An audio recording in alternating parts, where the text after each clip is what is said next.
की ओर Raipur press club के चुनाव का बिगुल बज चुका है। लगभग 2 साल बाद हो रहे चुनाव को लेकर पत्रकारों में काफी उत्साह देखने को मिल रहा है। प्रेस क्लब चुनाव में उतरे उम्मीदवारों ने आज अंतिम तारीख को अपना नामांकन दाखिल किया। आपको बता दें कि प्रेस क्लब चुनाव में नामांकन दाखिल का आज अंतिम समय तक 38 प्रत्याशियों ने चुनाव में दावेदारी की है। नामांकन वापसी की तारीख 9 जनवरी निर्धारित की गई है। प्रेस क्लब के चुनाव निर्वाचन अधिकारी नवीन कुमार ठाकुर ने बताया कि अध्यक्ष पद के लिए 6, उपाध्यक्ष के लिए 8, कोषाध्यक्ष के लिए 6, महासचिव के लिए 8 प्रत्याशी और संयुक्त सचिव के लिए 10 प्रत्याशियों ने अपना नामांकन दाखिल किया है। अध्यक्ष पद के दावेदारी कर रहे अलग अलग पैनल के अध्यक्ष प्रत्याशियों ने अपने अपने मुद्दे रखे हैं। अध्यक्ष पद के प्रत्याशी मोहन तिवारी ने बताया कि हम इस बार चुनाव को संवैधानिक तरीके संपन्न कराना चाहते हैं और यह प्रक्रिया हर साल हो। किसी प्रकार की देरी नहीं होनी चाहिए। सभी पत्रकारों के साथ न्याय होना चाहिए और उन्हें अच्छी सुविधा मिलनी चाहिए। वहीं पूर्व प्रेस क्लब अध्यक्ष और वर्तमान अध्यक्ष प्रत्याशी अनिल पुदस्कर ने कहा कि मैं पूर्व का भी अध्यक्ष रह चुका हूं और अब इस बार चुनाव में फिर उतरा हूं। नए पत्रकारों के साथ काम करने का मजा ही अलग है। पत्रकारों को अच्छी सुविधा देने का पूरा प्रयास करेंगे। यह चुनाव अच्छे से संपन्न हो, ऐसी मैं कामना करता हूं। वहीं अध्यक्ष पद के प्रत्याशी प्रशांत दुबे ने कहा कि पत्रकारों के साथ अक्सर मारपीट की घटनाएं सामने आती है। हम इस विषय पर भी काम करेंगे। अगर हम चुनाव जीतते हैं तो ऐसा प्रयास करेंगे किसी पत्रकार के साथ अन्याय न हो। अगर ऐसा कुछ होता भी हो तो पूरा प्रेस क्लब उनके साथ खड़ा रहेगा। मैं अध्यक्ष पद के लिए नहीं, परिवार के मुखिया के रूप में सामने आया हूं और सभी का वरिष्ठ से लेकर जो कनिष्ठ तक सबका कहना है कि चुनाव के दौरान जो कटुता बढ़ती है उसको कम करना बहुत ज़रूरी है और जो वेलफेयर की स्कीम बंद पड़ी है प्रेस क्लब की उसको हम चालू कराएंगे। आवास के मामले में कुछ नहीं किया गया, उसको भी हम इस बार कोशिश करेंगे कि कराएं और प्रेस क्लब का वातावरण अच्छा बने।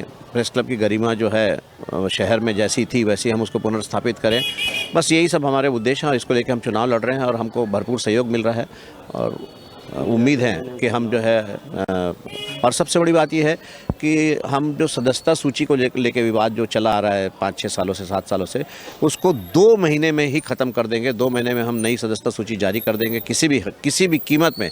और उसके साथ ही साल ख़त्म होते होते आज की जो तारीख है, जिस तारीख को 13 जनवरी को के पहले सप्ताह हम पद छोड़ देंगे और 13 जनवरी को फिर से चुनाव कराने का हम। देखिए, सभी पत्रकारों के लिए हर्ष का विषय है कि प्रेस क्लब में करीब 1 साल बाद काफ़ी प्रयास करने के बाद ये लोकतांत्रिक प्रक्रिया शुरू हुई है। कुछ लोग लोकतांत्रिक प्रक्रिया को बहाल नहीं करना चाहते थे, लेकिन इसको लेकर पत्रकारों ने संघर्ष की लड़ाई लड़ी और अब चुनाव होने जा रहे हैं तो ये अच्छी बात है। ज़्यादा से ज़्यादा लोग नामांकन में हिस्सा ले रहे हैं। हमारे पैनल ने, हमारी टीम ने भी इसमें भाग लिया है और हम उम्मीद करते हैं कि पत्रकार हित में जो पिछले करीब 2-3 सालों से हम सक्रियता के साथ काम कर रहे हैं उसको हमारे पत्रकार जगत से जुड़े हुए लोग, प्रेस क्लब से जुड़े हुए लोग भली भांति जानते हैं। तो स्वविवेक से बेहतर प्रत्याशी जो उनके हित में काम कर सके उसका वो चयन करेंगे। किसी तरीके से लोकतांत्रिक प्रक्रिया बहाल होगी, कभी रुकेगी नहीं। देखिए, मुद्दे ना पुराने हैं लेकिन अभी तक जो प्रेस क्लब के पदाधिकारी रहे ना उन मुद्दों पर काम नहीं किए हैं। सबसे पहला मुद्दा ये है कि आवास की व्यवस्था कराना या ज़मीन की व्यवस्था कराना जिन लोगों को ज़मीन नहीं मिली है।